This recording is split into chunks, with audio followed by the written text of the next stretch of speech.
Waalaikumsalam. Mudah-mudahan suara saya bisa didengar. Dengar, Pak.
Baik.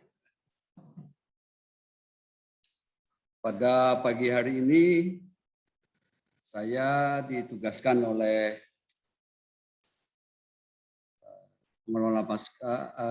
pengelola program magister untuk meneruskan kuliah teori hukum ya, yang kemarin sudah disampaikan oleh Pak Irzal, ya, sudah beberapa materi. Saya akan melanjutkan saja. Namun sebelum saya melanjutkan, saya ingin mereview ya. Artinya mengingatkan lagi bahwa sebetulnya keberadaan mata kuliah ini diharapkan mampu untuk memberikan ketajaman analisis. Ya. Bisa didengar ya suara saya ya? Bisa, Pak. Bisa, Pak. Alhamdulillah. Pak. Bahan yang kita sampaikan tentang teori hukum ini sebetulnya untuk membantu kita ya menganalisis persoalan-persoalan yang ada di dalam masyarakat terkait dengan bagaimana kita merancang bangun suatu aturan-aturan atau mengatur negara kita ini, lebih khusus ya hubungan antara kita dengan pemerintah dan sebagainya. Hal itu kenapa diperlukan? Karena memang kalau kita lihat hukum kita ini masih nggak benar lah ya. Masih ada kelemahannya di satu sisi. Di sisi lain memang kita lihat adanya perancangan-perancangan hukum yang belum mengarah kepada perancangan yang memang didasarkan pada hati nurani, kurang lebih seperti itu. Nah, oleh sebab itu untuk bisa mengarahkan, menjembatani antara dunia ideal dengan dunia kenyataan terhadap persoalan-persoalan hukum itu, ya tentunya memerlukan suatu pendekatan-pendekatan teori. Itu secara idealisnya ya, kita belajar mata kuliah teori hukum ini. Secara praktisnya tidak mungkin seorang magister ilmu hukum ya bisa menyelesaikan atau bisa memberikan pemahaman-pemahaman hukum yang lebih baik kalau tidak ada guidingnya, kurang lebih seperti itu ya. Ada yang mengarahkan pemikiran-pemikiran kita, ada yang menjadi barometer, ada yang menjadi indikator dari apa yang harus kita berikan kepada masyarakat, baik itu berupa bagaimana merumuskan hukum maupun mengimplementasikannya. Berbagai hal memang masih banyak yang harus mendapat perhatian kita ya dalam kondisi hukum kita saat ini. Pelanggaran HAM, ya, ada peraturan perundang-undangan yang penting ada aturan saja ya. Nanti saudara-saudara bisa lihat ya bagaimana sebetulnya kondisi hukum kita. Kemudian budaya hukumnya apalagi ya. Sebagai contoh saja kalau kita ada pemilihan-pemilihan ya. Berbeda kita pemilihan dengan tetangga sebelahnya sudah nggak negur lagi. Ya. Ini sebetulnya suatu reaksi ya bagaimana kita melihat sesuatu itu yang belum memunculkan semangat budaya hukum sebagaimana yang terjadi pada negara-negara lain. Ada suatu cerita tentang budaya hukum ini. Ada teman yang pada waktu itu berada di Australia, ya di daerah Adelaide, ya di Adelaide itu tidak seramai tempat kita ini. Ya. Jadi di situ ada jalan, kemudian dia naik taksi, tiba-tiba jalan yang sepi itu, tetapi ada lampu merahnya kurang lebih seperti itu. Kemudian supir taksinya berhenti. Kok berhenti Pak, kata orang Indonesia yang ikut taksi. Kan nggak ada mobil sepi begini. Apa jawaban supir di situ? Kalau saya melanggar lampu merah ini, saya sudah meruntuhkan budaya hukum kami yang sudah kami bina selama ratusan tahun. Jadi udah seperti itu. Ya. Kalau kita jangankan mau seperti itu, ya. Kalau bisa ya ada yang mau bisa dilanggar ya pasti dilanggar. Itu agak berbeda budayanya. Kemudian juga pengaruh asing yang demikian pesat, khususnya di dekade-dekade yang lalu, di mana dua kekuatan besar antara blok komunis dengan blok liberalis ya, yang kadang-kadang memberikan pengaruh yang negatif ya, terhadap pembangunan hukum negara-negara berkembang, memaksakan persoalan-persoalan ideologi, persoalan-persoalan politik, persoalan-persoalan ekonomi yang nampaknya tidak menguntungkan bagi negara-negara berkembang. Nah, yang terakhir ini yang perlu kita garis bawahi. Kita kuliah ini bukan lagi pada level S1 ya, sudah level S2 ya. Bahkan nanti sore saya akan memberikan kuliah untuk level S3. Tentunya pemikiran-pemikiran akademis kita tidak lagi berorientasi pada hukum Eropa saja, tetapi sudah bagaimana bisa mix ya, berbagai persoalan-persoalan yang baik dari persoalan pembangunan hukum itu, sehingga kita mampu untuk membangun hukum di atas jati diri kita, di atas jati diri bangsa. Nah, ini persoalan-persoalan yang tidak cukup dengan intuisi saja, tetapi memang memerlukan suatu pendampingan pemikiran-pemikiran para ahli, sehingga apa yang akan kita lakukan itu betul-betul bisa dirasakan ya kemanfaatannya. Nah, itulah manfaat dari kita berbicara tentang teori hukum itu ya. Nah, kemudian ya kita juga melihat bagaimana kondisi mahasiswa hukum kita ya dalam memahami satu konteks teoritis dari hukum itu. Nah, kalau kita berbicara masalah teori hukum, tidak mungkin itu terlepas dari kenyataannya.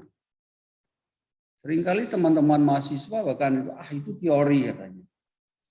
Dalam kenyataannya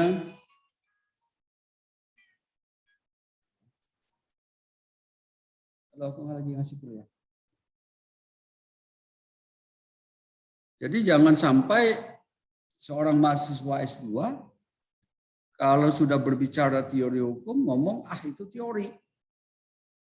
Kenyataannya dalam praktek yang nggak pernah saya temukan. Nah ini kekeliruan nomor 1 ya dalam kita memahami hukum itu. Karena apa? Karena teori hukum itu halo? Lagi ngasih kuliah.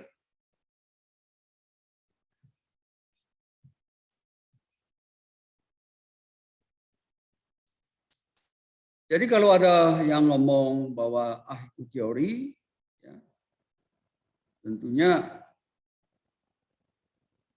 agak heran kita ya kalau belajar hukum, kalau orang berbicara teori hukum dia jawab itu teori, karena memang tidak akan pernah bertentangan antara teori dengan kenyataan. Kenyataan itu ya akan dielaborasi ya, dengan pemikiran-pemikiran yang lebih terkonstruksi dengan baik akan memunculkan teori. Jadi teori itu memang diangkat dari kenyataan-kenyataan yang berlaku. Jadi bukan teori itu turun dari langit gitu ya. Gitu ya. Tiba-tiba turun dari langit, kita berendam di laut 3 hari 3 malam dapat teori, tidak ya. Tapi sebetulnya teori itu bersumber dari kenyataan-kenyataan. Dan kenyataan-kenyataan itulah dipandu oleh teori-teori itu. Jadi berputar secara helik. Antara teori dan kenyataan itu berputar secara helik. Bukan berputar dalam satu bulatan yang libet begitu seperti roda begitu saja, tapi berputar secara helik. Secara helik itu seperti spiral gitu ya. Pada suatu saat dia bertemu lagi gitu ya. Bulatannya itu kemudian berkembang lagi, bertemu lagi. Nah, itulah memunculkan pengembangan teori ya. Karena ada kenyataan, penerapan teori-teori dalam kenyataannya begitu, kemudian disempurnakan lagi. Nah, ini harus dipahami oleh seluruh mahasiswa ya. Dalam kita berbicara masalah teori hukum itu, nanti kita akan banyak menemukan teori-teori hukum ya, baik itu yang teori pada masa klasik ya, pada pertengahan abad modern ya, sampai masalah teori-teori hukum zaman modern ya. Mungkin juga sudah disampaikan, tapi saya ingin mereview saja, memberikan pemahaman kepada seluruh mahasiswa apa yang kita pelajari ini harus betul-betul dipahami sebagai suatu hal yang mendasar sehingga kita bisa melihat hukum itu secara baik dan benar. Kemudian pemahaman tentang ilmu hukum dan teori hukum pada hakikatnya memahami nilai-nilai hukum. Tadi saya sudah singgung sedikit bahwa berhukum itu tidak cukup dengan logika-logika matematik saja, walaupun memang unsurnya logika-logika matematik. Mungkin teman-teman S2 agak kaget kalau saya bicara hukum logikanya matematik. Bisa kita buktikan sekarang bahwa kalau kita berbicara masalah KUHP saja, barang siapa yang mencuri barang si Anu maka dia dihukum sekian tahun. Itu logika matematik itu. Ya, si A mencuri maka si A dihukum. Itu logika matematik. Walaupun logika matematiknya tidak persis ya, seperti logika matematik yang absolut. Tetapi ada di situ unsur pemahaman tentang logika matematik. Nah, kalau kita berbicara tentang logika-logika itu, ya berarti kita berbicara tentang teori hukum yang pada hakikatnya memahami nilai-nilai hukum. Apa nilai hukum itu? Kalau Anda buka kumpulan tentang ajas-ajas hukum itu bisa kelihatan bahwa ada nilai hukum keadilan di situ, ada nilai hukum kepastian, ada nilai hukum kemanfaatan, ya, ada nilai-nilai yang lain, ada presumption of innocence, ada pacta sunt servanda segala macam ya. Itu berisikan memahami nilai-nilai itu. Kalau kita tidak memahami nilai-nilai hukum, maka hukum yang kita pelajari itu dan akan kita rumuskan, akan kita implementasikan dalam satu kehidupan nyata itu tidak akan membawa arti yang baik. Pak Sacipto Raja pernah mengungkapkan tentang hukum progresif. Inti hukum progresif itu adalah hukum yang bersumber pada hati nurani manusia. Kenapa sampai dikatakan bersumber pada hati nurani manusia? Karena apa? Karena pemahaman terhadap nilai-nilai hukum itu sendiri. Ya. Kalau kita berbicara tentang hukum tidak didasarkan pada hati nurani, kacau kita. Kalau Anda lihat semua, teman-teman mahasiswa lihat semua, bagaimana kenyataannya? Ada yang mencuri bakso 1 mangkok dihukum. Ada yang mencuri sendal jepit dihukum. Ada yang mencuri kakao dihukum. Nah, ini nilai-nilai hukumnya di mana? Di mana pemahaman kita tentang cara berhukum yang baik? Ya. Saya rasa kalau seperti teman-teman mahasiswa hidupannya ya tidak lagi lah mencuri bakso semangkok lah ya. Tetapi orang mencuri bakso semangkok itu karena dia lapar. Ya, hukum tidak harus dipandang sebagai sesuatu yang seperti itu. Nah, untuk memberikan pemahaman yang seluruhnya ya secara universal terhadap nilai-nilai ini ya agak sulit karena kita punya kepentingan masing-masing. Nah, disitulah nanti kita berbicara bagaimana seharusnya dan sebaiknya suatu teori yang kita terapkan. Jangka pendeknya ya mungkin untuk kebutuhan membahas tesis kita lah ya. Tetapi saya menginginkan pemahaman yang lebih panjang dari kita semua supaya apa yang kita pelajari ini tidak menjadi sia-sia. Orang magister ilmu hukum tentunya sudah ada tertanam di hatinya bagaimana berhukum dengan hati nurani itu. Kemudian yang ketiga, kita memahami teori hukum itu merupakan jembatan dalam memahami filsafat hukum. Nah, kalau Anda nanti belajar filsafat hukum, bagaimana kita menjembatani antara dunia idealis dengan dunia realistis disitulah kita membicarakan masalah teori. Nah, ini perlu kita ulang-ulang terus, jangan sampai nanti teori itu seperti kita sudah berpikir terhadap filsafat, ya. Teori itu belum sampai pada persoalan-persoalan filosofisnya, tetapi kita sudah mulai mengarah kepada unsur itu. Nah, yang keempat, mata kuliah teori hukum merupakan mata kuliah wajib untuk memahami mata kuliah hukum lainnya. Tidak mungkin kita bisa ya memahami mata kuliah hukum lainnya secara sistematis, logis, metodis, dan hubungannya dengan di luar hukum, ya, kalau kita tidak memahami teori hukum. Hampir seluruh disiplin ilmu seperti itu. Jadi sebagai ilustrasi saja misalnya, ya, kalau kita belajar sesuatu, ya, tentunya tidak mungkin akan ya bisa khatam secara baik ya persoalan-persoalan itu tanpa kita berteori ya, memahami teori-teori itu. Kemudian yang terakhir, mata kuliah teori hukum itu mengkaji berbagai pendapat ahli yang dijadikan acuan dalam pengkajian hukum. Jadi mengkaji ya. Mengkaji itu berarti kita yang menganalisis teori-teori hukum itu sendiri.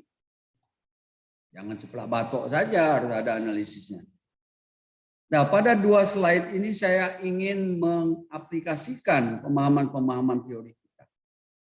Misalnya nanti ya, Anda menyusun tesis. Hukum pidana sering betul ya. Menyusun tesis itu pakai teorinya Suryono Sukanto tentang unsur-unsur penegakan hukum. Ya. Nah, kalau kita membicarakan sesuatu penegakan hukum dalam hukum pidana, misalnya dengan pendekatan faktor-faktor yang mempengaruhi penegakan hukum menurut Suryono Sukanto, ya, itu baru pada pendekatan-pendekatan teori yang operasional sifatnya. Belum pada pendekatan teoritis yang grand, yang mendasar. Ini contoh, ya. Kalau kita membicarakan penegakan hukum, ya, dalam konteks bahwa hukum itu diterapkan dalam masyarakat, maka yang paling mendasar kita membicarakan 3 hal. Ya, tidak mungkin kalau penegakan hukum itu hanya melihat budayanya saja, tanpa kita melihat bagaimana norma hukumnya, bagaimana pemahaman aparat tentang hukum dan sebagainya. Nah, oleh sebab itu harus dilapisi lagi dengan teori yang lain yang mengantarkan pada teori operasional, yaitu the middle theory. Nah, pada hakikatnya bahwa apa yang akan kita bicarakan dalam tesis kita yang tadi kita berbicara masalah hukum pidana tentang penegakan hukum itu untuk apa? Nah, itulah nanti akan Anda dekati dengan misalnya teori Henkelsen, teori dari Elahad dan sebagainya. Jadi ada lapisan-lapisan teori yang memberikan pemahaman terhadap sesuatu. Supaya kita membahasnya itu menjadi sesuai dengan pakem-pakem ilmu pengetahuan. Kenapa saya tidak yakin kalau tidak ada teorinya semuanya akan keluar dari otak kita, tidak yakin saya. Pasti ada pendapat-pendapat orang lain yang membimbing, menginspirasi dari pemikiran-pemikiran kita. Nah, ini contoh dari persoalan-persoalan yang nanti bisa kita aplikasikan bahwa teori hukum ini ya memberikan menjembatani kita ke dalam pemahaman-pemahaman yang lebih dalam lagi, yaitu pada ranah filsafat. Oke, nah ini satu slide, 2 slide lagi nanti kita diskusi ya. Ada perbedaan di sini antara konsep, teori, dan paradigma. Atau sering para ahli nyebut paradigm gitu ya. Nah, jangan sampai juga nanti mahasiswa ini belum. Nah, kalau yang konsep itu simbol tertentu yang digunakan sebagai representasi objek yang diketahui dan atau yang dialami dalam kehidupan manusia. Jadi representasi objek yang diketahui.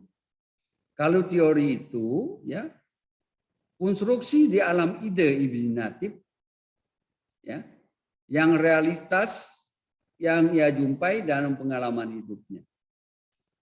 Sementara yang disebut dengan paradigm itu, yaitu, ini menurut Thomas Kuhn ya, tidak hanya untuk mengisyaratkan adanya pada pangkal berpikir yang berbeda, tetapi potensi dan proses konflik antara berbagai pola berpikir. Sekarang saya ingin langsung kepada persoalan-persoalan kehidupan kita. Apakah pendapat Suryono Sukanto tentang unsur-unsur penegakan hukum itu dipengaruhi oleh ini dan ini itu bisa kita katakan teori? Monggo silakan dijawab. Apa baru pada tataran konsep? Nah, jadi tidak bisa kita secara teoritis ya bahwa pemikiran konsep teori paradigma itu tidak bisa kita samaratakan begitu saja. Ya. Dalam batas-batas tertentu ya saya masih bisa mentolerir. Misalnya Henkelsen. Henkelsen itu seorang sarjana hukum internasional, sudah membuat atau merumuskan 400 buku yang bestseller Henkelsen itu. Salah satu pemikiran Henkelsen tentang teori hukum yang bisa kita masukkan dalam kategori teori yaitu tentang Stufenbau teori. Teori hukum piramida tentang hierarki peraturan perundang-undangan. Di sana Henkelsen menyatakan bahwa nanti kita akan jumpain secara detail, tapi saya ingin menunjukkan bahwa teori itu sudah mengakar dan kebenarannya itu sudah melembaga, kurang lebih seperti itu ya. Kalau kira-kira pemikiran-pemikiran itu kebenarannya sudah melembaga, ya bisa kita katakan itu sebagai suatu teori. Tapi masih dalam proses hipotesis, masih dalam proses pemikiran-pemikiran sederhana, yaitu masih pada tataran konsep. Kembali lagi kepada persoalan Henkelsen tadi. Satu omongan Henkelsen yang sebetulnya di Indonesia itu sangat melembaga pemikiran itu, bahwa hukum itu mengikat dan dipatuhi oleh manusia karena diperintahkan oleh peraturan perundang-undangan yang lebih tinggi di atasnya. Saya ambil contoh. Ada peraturan rektor tentang kewajiban kita kuliah pada siang hari ini.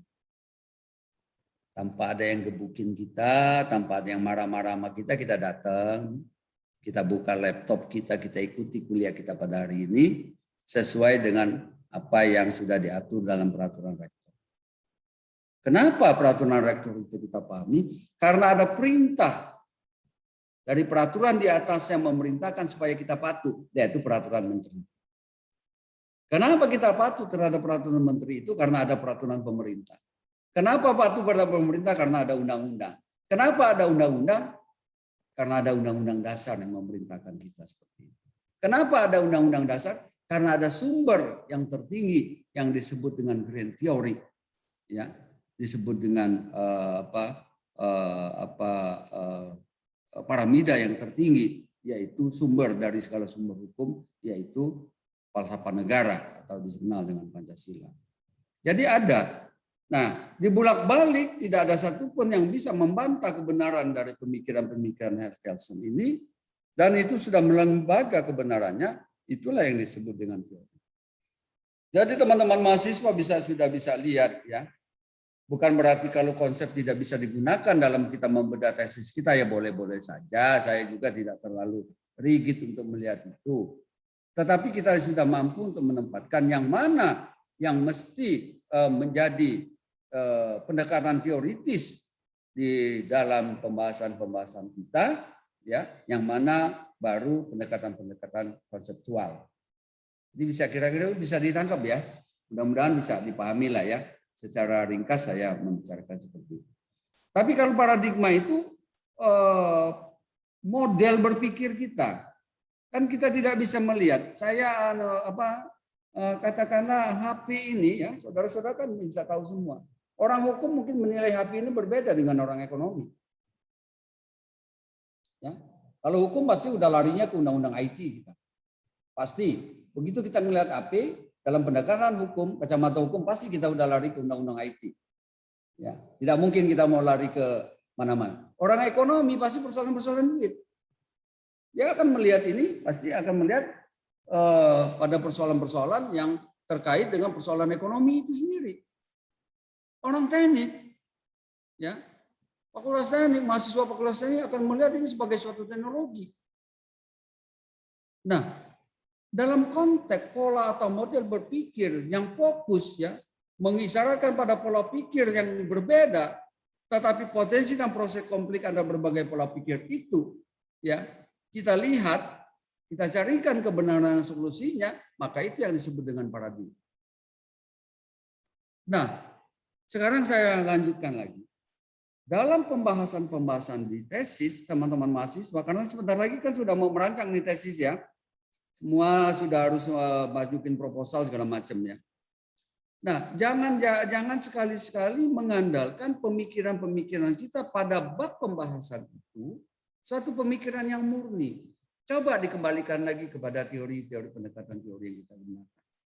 Karena akan sangat luar biasa apabila Anda ya dalam pembahasan tesis pada bab 4 pembahasan itu hanya pemikiran Anda saja. Luar biasa banget yang orang kan.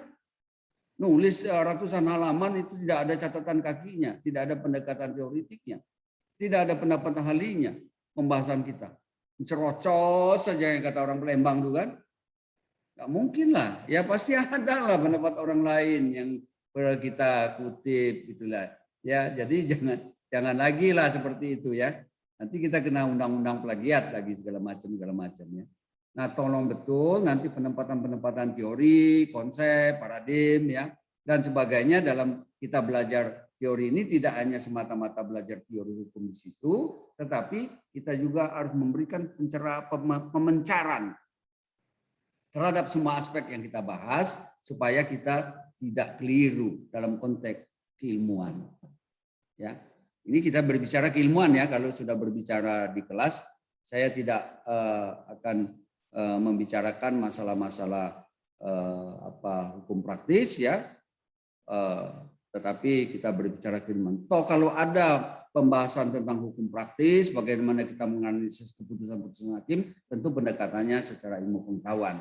Tidak secara politis, praktis, dan sebagainya.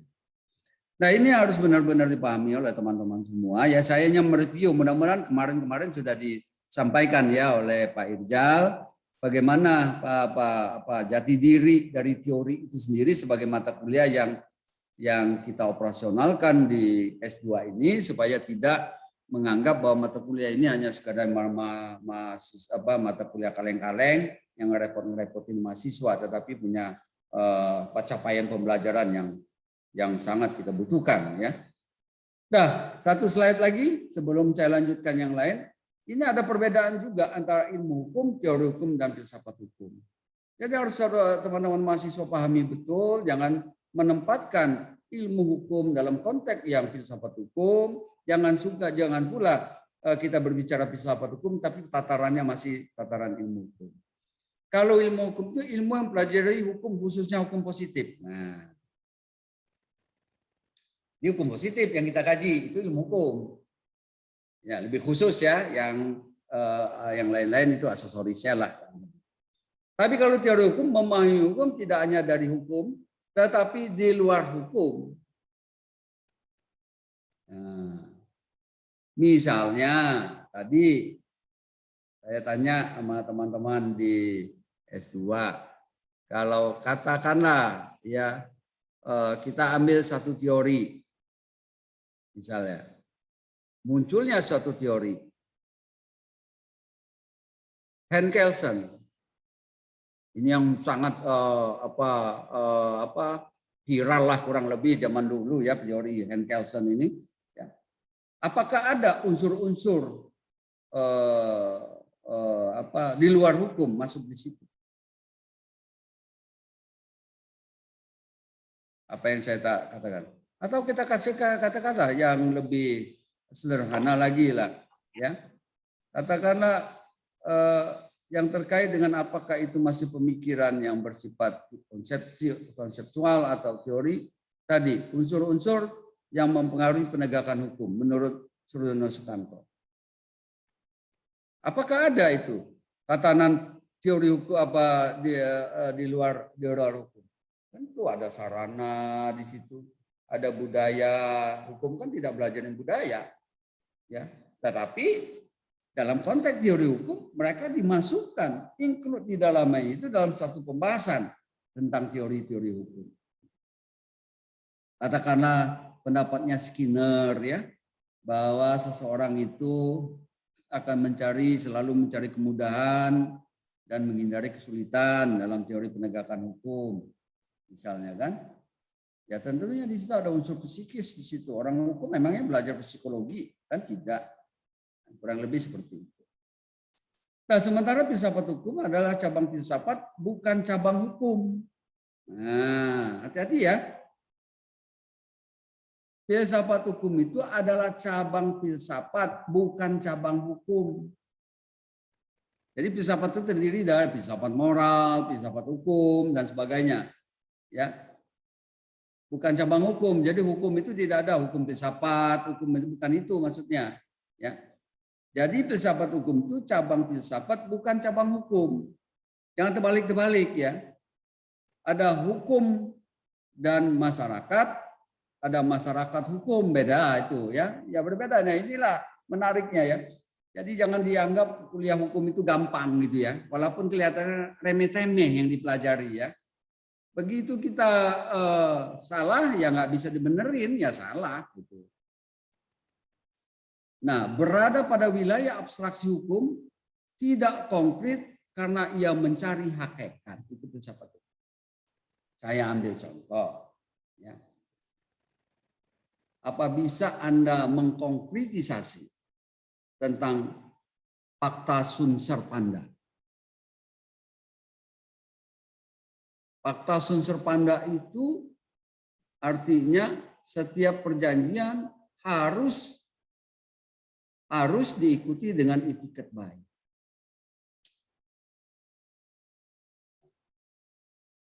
Sekarang apa hakikatnya itu? Jadi hakikat perjanjian itu bukan persoalan-persoalan yang tertulis saja. Tetapi ada niat gitu loh. Ada bermain di hati. Orang Jepang itu kalau berjanji itu ya perjanjian begitu kita tanda tangani, dimasukkan ke laci, sudah nggak dibuka-buka lagi lacinya, biarin aja. Yang penting kita punya ya saling menghargai, kepercayaan ya.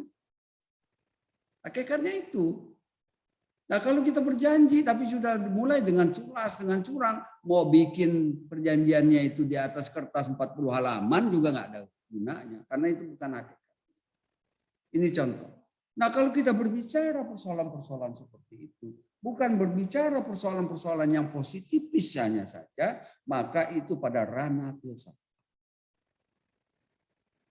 Makanya dengan teman-teman di S1 saya tegaskan bahwa S1 itu ranahnya masih ranah hukum positif, ranah ilmu hukum pemahaman. Ya maksud saya batas-batas penilaian kita. Dia mau lebih dari itu ya alhamdulillah. Tetapi jangan pemahaman kita pada tingkat yang lebih tinggi pada hal-hal yang rendah. Lah kalau S2 itu pemahamannya pada konteks teori hukum. Karena apa? Karena yang ditulis itu adalah tesis. Kalau S1 itu yang ditulis skripsi. Skripsi itu artinya describe. Describe itu hanya penggambaran-penggambaran saja. Misalnya penduduk desa Jatimulyo sebanyak sekian laki-laki, sekian perempuan, mata pelajaran itu penggambaran seperti itu. Lah kalau tesis Anda sama dengan seperti itu, berarti Anda belum magister. Magister itu tulisannya tesis. Tesis itu adalah jawaban dari hipotesis. Hipotesis itu adalah dugaan sementara kita. Misalnya, telah terjadi tingkat kejahatan yang tinggi di suatu wilayah. Itu hipotesis. Kita buktikan. Hasilnya itulah tesis. Sama, Anda menyatakan bahwa peraturan perundang-undangan ini tidak efektif. Kenapa tidak efektif? Karena di situ begini, begitu. Itu kan hipotesis. Diteliti jawabannya ternyata betul bahwa peraturan perundangan tidak efektif di desa itu. Nah itu tesis. Nah itu baru tulisan mahasiswa S2. Lah kalau cuma sebatas itu saja, tesisnya tidak mengkonstruksi suatu hakikat, maka dia masih magister, belum bisa menjadi doktor. Seorang dokter sudah harus mampu mengkonstruksikan pemikiran-pemikiran tesis-tesis itu tadi, ya, ke dalam suatu bangun pikiran-pikiran yang utuh sampai pada tingkat hakikatnya. Mohon maaf sebentar. Halo? Halo? Ya, gimana? Udah. Saya lagi ngajar, Mas ya. Silakan telepon nomor HP satu mungkin istri ya. Saya lagi ngajar ya namanya. Ya. Nah, jadi sekali lagi, di mana kita duduk, di situ kita harus berkedudukan. Di mana kita berdiri, di situ kita harus berpendirian. Kalau magister hukum ya jangan lagi cuman menggambarkan saja. Ya. Misalnya efektivitas penegakan sanksi hukum pidana narkotika di Bandar Lampung cuman menggambarkan begitu-begitu saja, itu S1. Ya.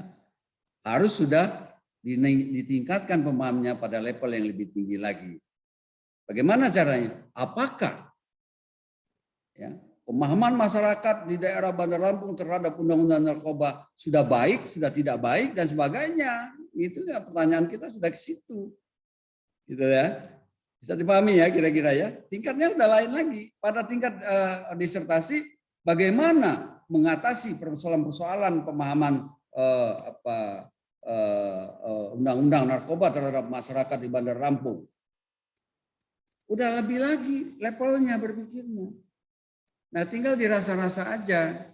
Saya seringkali membaca tesis mahasiswa, ada yang bagus ya. Sudah bisa lebih komprehensif lah ya, sudah ada bangun pikir ke arah yang lebih tinggi. Tetapi ada juga yang hanya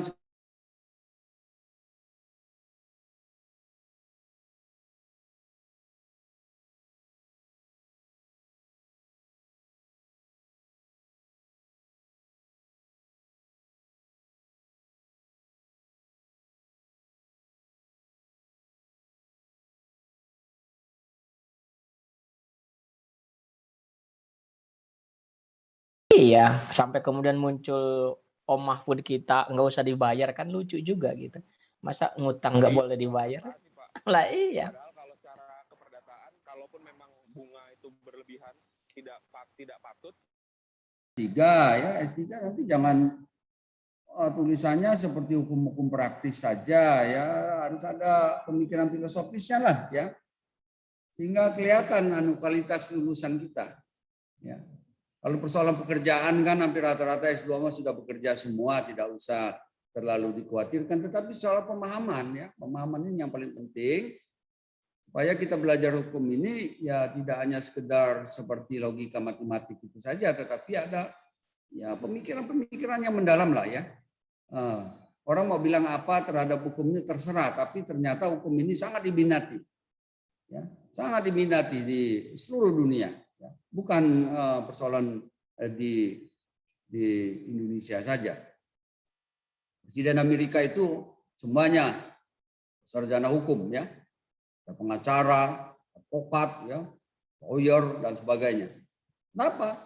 Karena memang di situ kelasnya nomor 1. Ya. Kalau kita masih kedokteran kelas 1, kalau kedokteran masih berbeda. Karena fakultas hukum di mana-mana sangat diminati ya. Nah, ini menunjukkan bahwa disiplin ilmu hukum ini bukan disiplin ilmu yang kaleng-kaleng.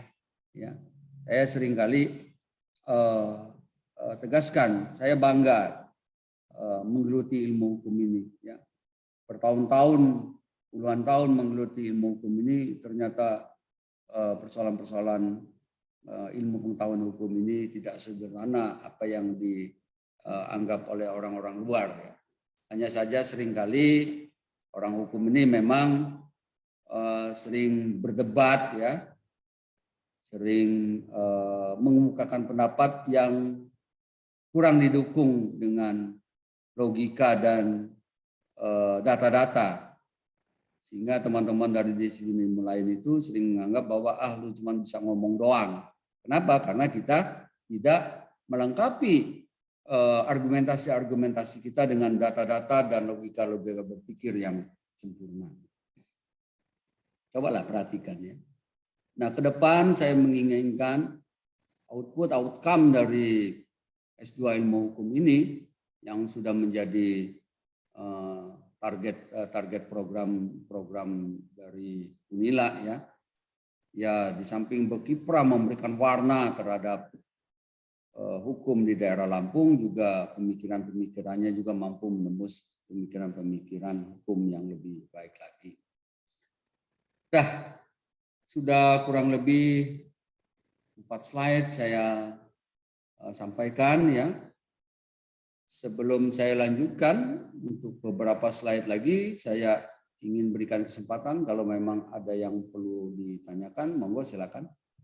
Sementara saya istirahat sebentar, nanti kita lanjutkan lagi ya. Monggo silakan kalau ada pertanyaan.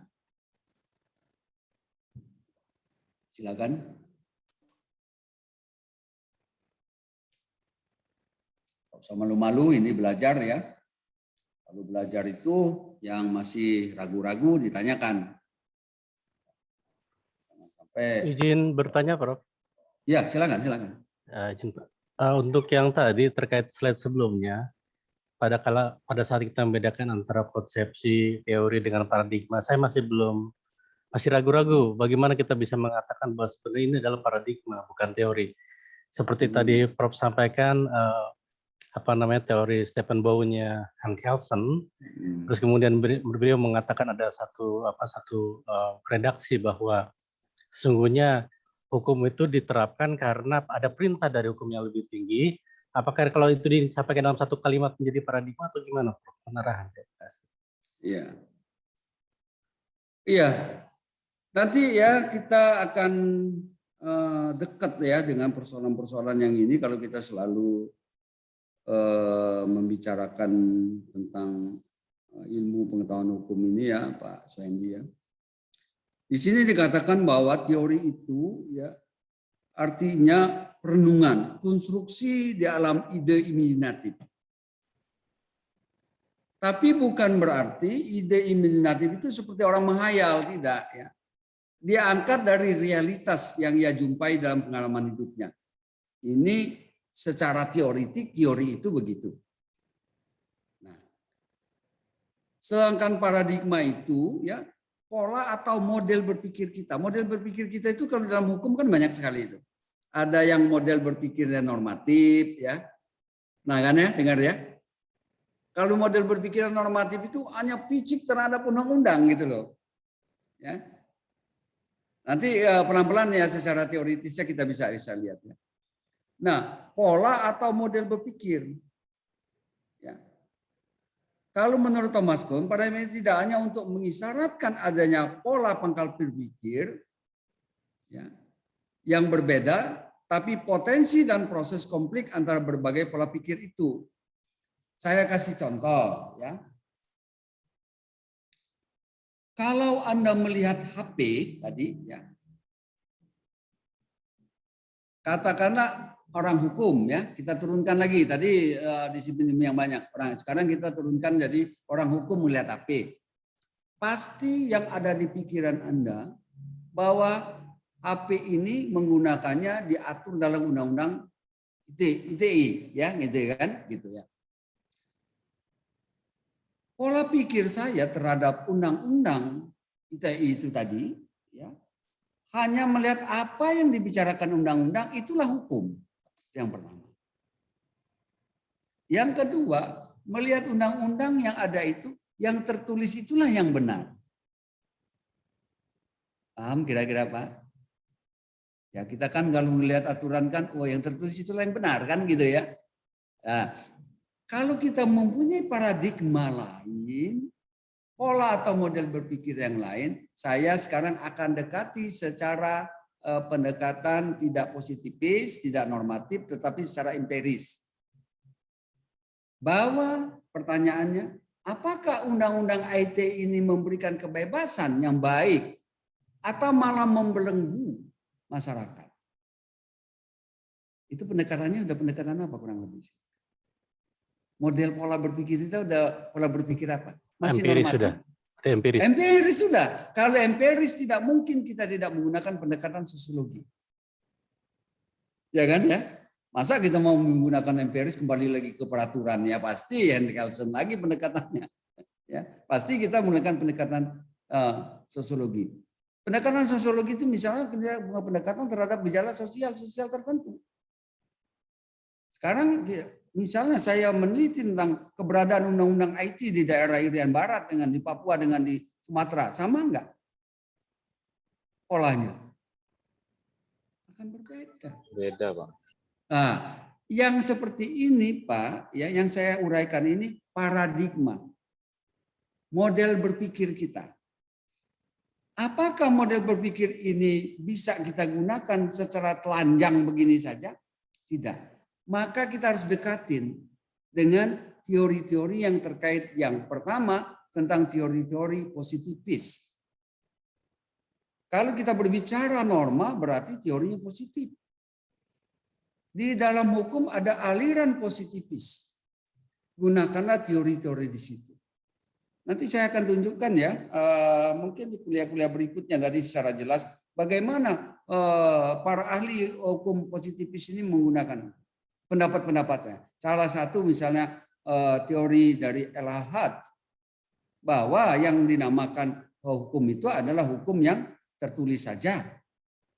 Ya. Tetapi juga ada yang menyatakan lebih luas lagi termasuk dokumen-dokumen keputusan hakim. Yang hanya yang tertulis saja ini disebut dengan aliran legisme yang diturunkan dari positifis ilmu hukum. Positifis ilmu hukum itu ya menurut perjalanan teorinya diturunkan dari positifis ilmu sosial turunannya. Jadi ada positifis ilmu sosial dimulai dari pendapat aliran awalnya dimulai dari aliran Norway Newtonian. Jadi begini Pak ya secara ringkas supaya enak memahami ya. Dalam hukum itu dulu yang dinamakan ilmu pengetahuan itu hanya dua kutub, Pak Sandy ya. Ada aliran Aristotelian yang menganggap satu kebenaran itu memang sudah dari sananya, desain dari yang Maha Kuasa, Tidak usah kita pikir-pikirin lagi deh, nggak usah kita atik, memang sudah itulah ya. Kita ini hanya menjalankan aja seperti wayang-wayang dimainkan oleh dalang. Anda bisa jadi S2 itu nggak usah dipikirin lagi lah karena ini karena memang udah takdirnya seperti itu. Ini aliran Aristotelian. Tapi kalangan-kalangan muda pada waktu itu agak sedikit liar berpikirnya, keluar dari model berpikir dari Aristotelian ini. Nah itu udah paradigma itu ya, model berpikir Aristotelian ini dibedah. Sebetulnya tidak begitu kalau kata Newtonian, aliran Newtonian. Bahwa kejadian-kejadian kehidupan kita ini, step by step kejadian hidup kita ini, memang itu disebabkan oleh sebab akibat prinsip. Prinsip sebab akibat. Ya. Misalnya, seorang anak kecil disuruh bapaknya pergi ke warung beli rokok. Di tengah jalan dia tertabrak mobil. Apakah kita akan berbicara itu sebagai takdir? Menurut Aristotelian itu takdir. Tetapi aliran Newtonian menyatakan karena kita suruh dia beli rokok. Coba kalau kita tidak suruh beli rokok, tidak tertabrak mobil dan seterusnya dan seterusnya. Berpikir dari aliran dua besar ini, maka dalam hukum, dalam ilmu sosial juga ada berpikir seperti itu. Yang disebut dengan aliran positifis dengan aliran hukum alam. Aliran positifis, lebih spesifik lagi saya akan tunjukkan, bahwa aliran positifis ini teori-teorinya banyak. Tapi yang paling prinsip teori dari aliran positifis itu, kebenaran itu adalah yang bisa dilihat dengan kasat mata. Kembali lagi kepada, kita turunkan lagi kepada pemikiran hukum. Nah ini memang harus agak sedikit berpikir ya, jangan kalau kita sambil-sambilan saja kuliahnya nggak nyambung pasti. Ya. Nah, kata aliran positifis bahwa kebenaran itu adalah yang bisa kita lihat secara kasat mata. Hukum bisa nggak Pak kita lihat secara kasat mata? Keadilan Bapak bisa nggak lihat secara kasat mata? Saya mau tanya. Bisa kita lihat keadilan itu secara kasat mata kalau ada yang memang kita bisa lihat. Misalnya aturannya. Atau apa ya perilakunya yang bisa kita lihat. Itu bisa baru itu satu kebenaran. Nah, hukum juga berpengaruh terhadap aliran positivisme ini. Sehingga ada aliran yang betul-betul ingin menyatakan bahwa hukum itu yang bisa dilihat kasat mata adalah hukum yang tertulis saja. Berarti yang bukan tertulis, ada hukum adat dan segala macam, bukan hukum. Paham kira-kira Pak ya? Nah, ini banyak teori-teori dari aliran ini Pak. Yang menyatakan bahwa teori aliran yang hanya yang tertulis saja yang merupakan hukum, yang lain bukan hukum. Itu banyak nanti ya Bapak bisa lihat dari El-Hahad ya, dari pemikiran-pemikiran lain yang memang keberadaan dari pendapat itu sudah nanti kita tunjukkan lah ya step by step. Saya ingin memahami secara umumnya dulu, mereview aja nanti baru masuk kepada konteks teori-teorinya.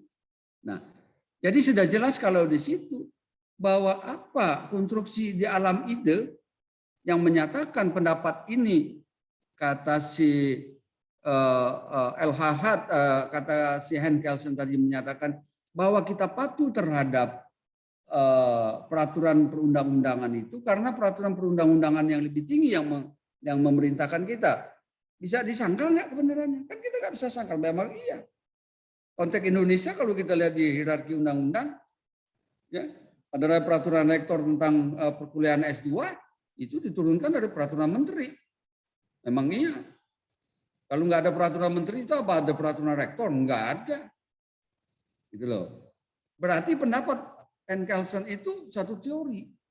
Teruji kebenarannya. Tidak ada yang menyangkal. Ya. Kemudian, atau secara joke yang mudah dipahami. Teorinya Charles Darwin.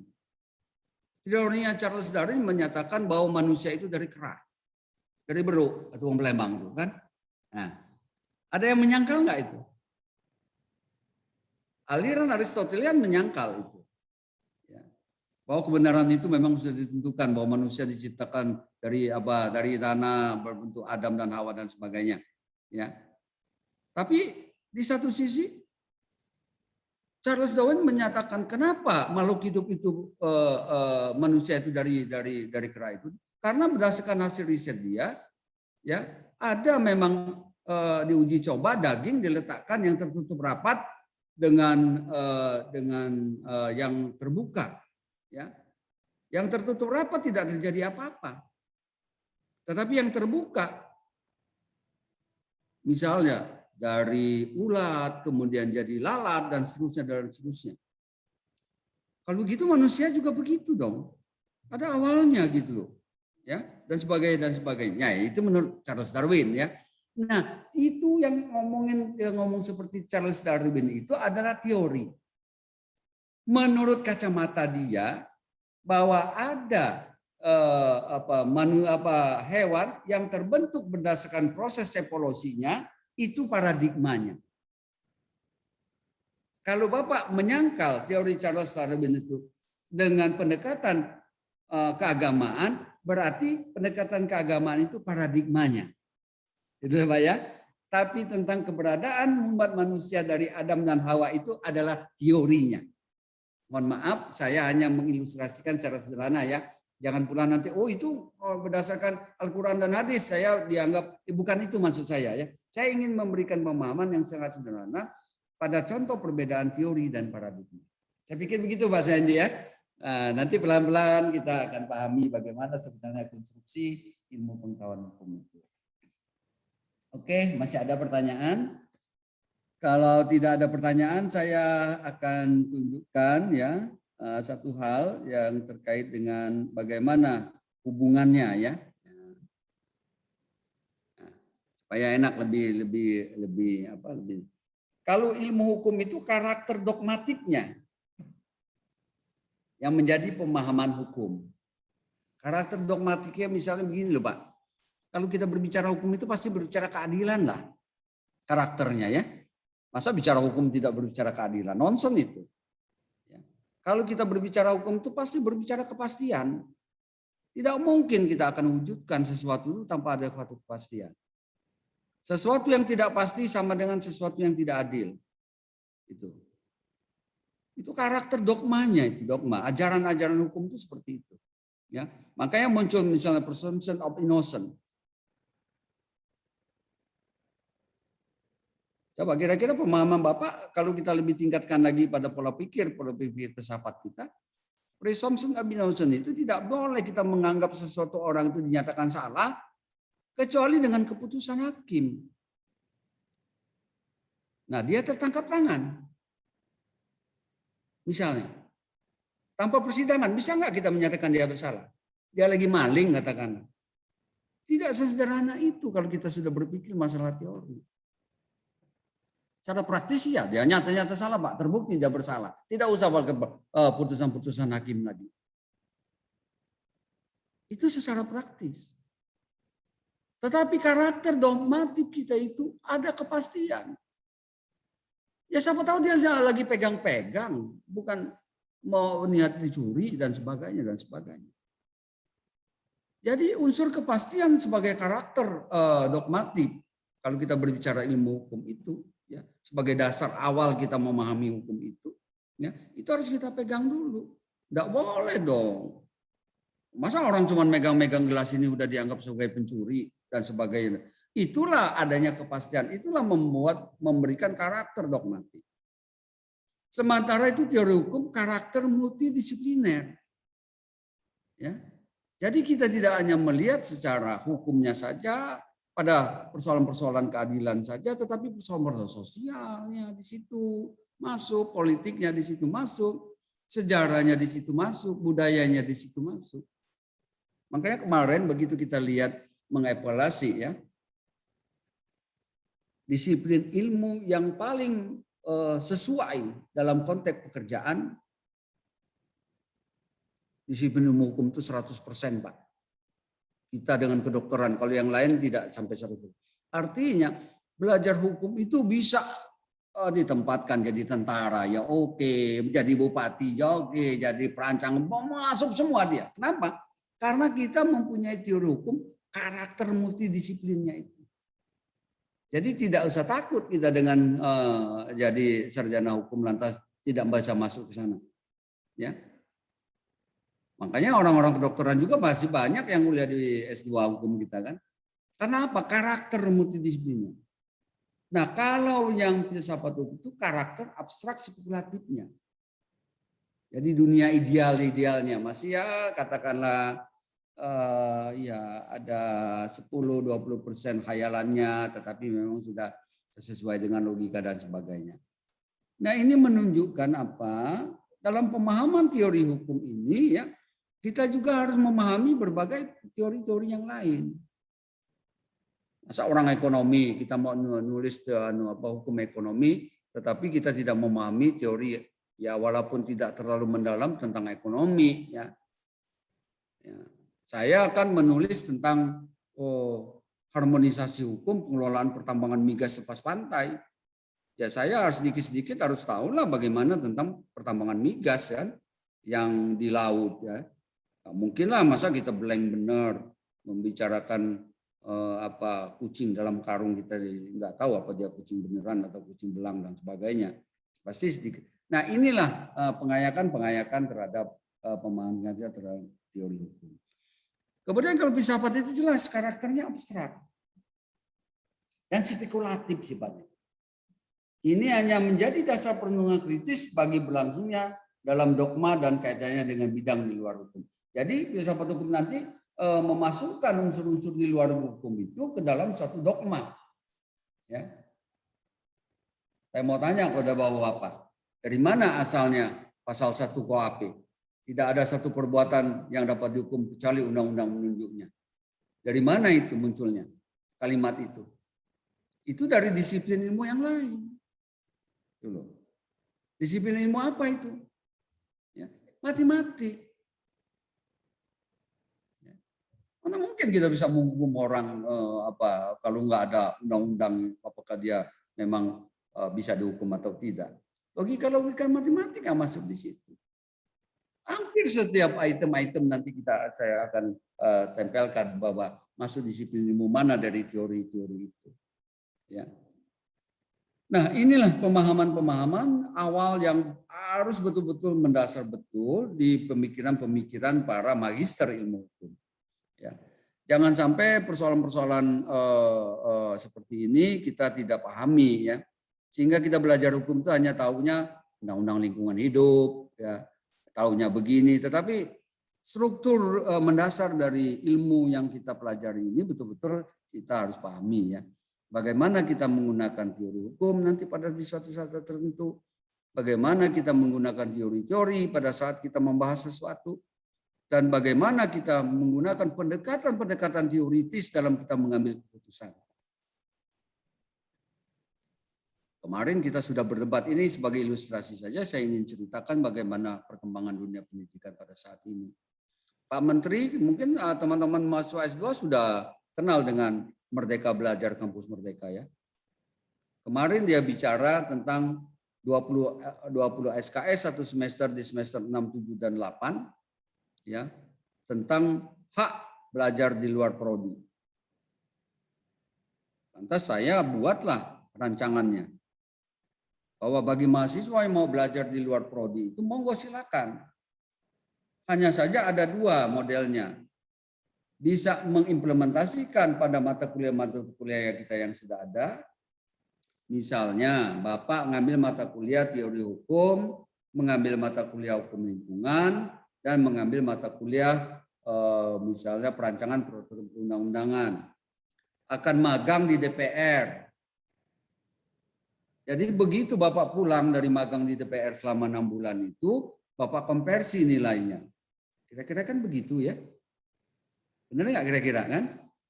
Atau Bapak desain hal yang baru. Saya akan mengambil teori hukum. Pertama tentang konsep pemahaman teori. 2 konsep pemahaman hukum 2 SKS. Konsep pemahaman teori 2. Bapak rancang sendiri dengan pembimbing atau dosen pemangku mata kuliah. Nanti begitu Bapak pulang, Bapak diakui 20 SKS itu. Kurang lebih seperti itu. Dengan model desain hubungan antara mahasiswa dan dosen terhadap magang di luar itu. Lantas pernyataan Pak Menteri, kita sudah rancang seperti itu. Bahkan nanti di akhir tahun ini saya akan revisi kurikulum kita ya. Ada 2 model yang bisa diterapkan. Pak Menteri mengatakan bahwa ya, hak belajar 3 semester di luar program studi itu boleh ngambil mata kuliah apa aja. Jadi Pak Suhendi misalnya mau ngambil mata kuliah antariksa di lantas gimana tuh saya? Nah, tadi malam ada pertemuan Majelis Rektor seluruh Indonesia. Insya Allah hari Senin akan dibahas itu. Nah, ini pemikiran-pemikiran yang seperti ini, Pak, ya, sama dengan kita belajar di Fakultas Hukum ini, ya, bahwa ada hal-hal yang praktis memang. Tetapi sebagai konsep suatu pendidikan, saya menginginkan bapak-bapak memahami hukum itu kan secara mendasar, bukan hanya sekedar memahami peraturan perundang-undangan saja. Kenapa? Karena peraturan perundang-undangan itu hanya bagian kecil dari ilmu pengetahuan hukum, ya kan gitu. Nah, sementara bapak-bapak kita akan berikan pemahaman-pemahaman yang lebih luas ya. Ya, bagaimana karakternya, apa yang akan kita jadikan pikiran bapak-bapak terhadap hukum itu sendiri. Bagaimana rancang bangun dari hukum Indonesia ini tidak hanya sekedar lihat peraturan perundang-undangan saja. Nah, kira-kira seperti inilah dunia pendidikan saat ini yang menjadi beban pemikiran saya sebagai katakanlah yang mempunyai tanggung jawab bagaimana pengembangan keilmuan di Unila ini. Ya, saya menginginkan setiap mahasiswa yang lulus di Unila ini tidak hanya sekedar bisa langsung diserap oleh tenaga pasar kerja dengan upah 1x2,2 UMR sebagaimana dalam indikator kinerja utama yang ditetapkan oleh kementerian, tetapi lebih dari itu ada semacam mindset ya, pemahaman yang mendalam terhadap ilmunya ya, bahwa ilmunya itu gunanya untuk ini loh, tidak hanya sekedar untuk cari makan, kurang lebih begitu, tapi untuk membangun masyarakat yang lebih baik gitu. Kalau untuk hanya sekedar ilmu kuliah di Fakultas Hukum ini untuk sekedar cari makan, yang nggak usah kuliah juga bisa makan. Nah, inilah perbedaannya, perbedaan pemahaman yang harus kita pahami betul. Kalau kita kuliah itu bukan hanya sekedar untuk sekedar cari makan, nggak usah kuliah kalau mau sekedar cari makan, ngapain ngabis-ngabisin duit. Tetapi merubah struktur berpikir kita ke arah yang lebih baik, syukur-syukur bisa memberikan pencerahan kepada masyarakat. Masyarakat juga kita bisa bikin cerdas, kira-kira begitu. Karena apa? Karena kata kunci mau selamat dunia maupun di akhirat itu sudah dikatakan adalah dengan ilmu. Bukan mau selamat perut kita kenyang saja, tetapi mau selamat di dunia maupun selamat di akhirat itu dengan ilmu. Nah, oleh sebab itu ya cara berpikir kita juga harus mengubah ya mindset kita terhadap kita kuliah juga bukan hanya itu. Nah, ini yang akan disampaikan pada hari Senin nanti melalui Majelis Rektor ya, cara berpikir antara menteri dengan cara berpikir kita sebagai pendidik ini ada sedikit ya pergeseran ya. Kita juga harus mendapat kepastian dari Pak Menteri supaya kebijakan-kebijakan Pak Menteri bisa selaras dengan apa yang kita laksanakan ini. Nah, kurang lebih sudah ya 1 jam lebih sedikit lah ya, atau udah hampir 1,5 jam atau apa saya kasih kuliah. Untuk hari ini saya cukupkan sampai di sini. Minggu depan kita akan lanjutkan lagi dengan membicarakan masalah teori-teori yang bertebaran di disiplin hukum ini, yang nanti juga kita akan lakukan pendekatan-pendekatan bagaimana Anda menggunakan teori-teori itu dalam kebutuhan-kebutuhan praktis. Minimal untuk skripsi tesis nanti sudah adalah warna-warna dari jangan Suryono Sukanto aja, dikit-dikit Suryono Sukanto, dikit-dikit Suryono Sukanto, bukan boleh nggak boleh, ya coba ada yang lain gitu ya, diwarnai lah ya. Ada yang utama, ada middle teori, ada grand teorinya, gitu ya. Kalau hukum pidana itu sedikit-sedikit, anunya teoritiknya Suryono Sukanto, ya. Atau misalnya statement and treatment ya, tapi jangan itu semua diwarnai lah dengan yang lain. Misalnya dengan yang Sacipto Raharjo. Kan banyak sekali itu yang bisa kita gunakan sebagai pendekatan kita membahas sesuatu yang kita bahas ya.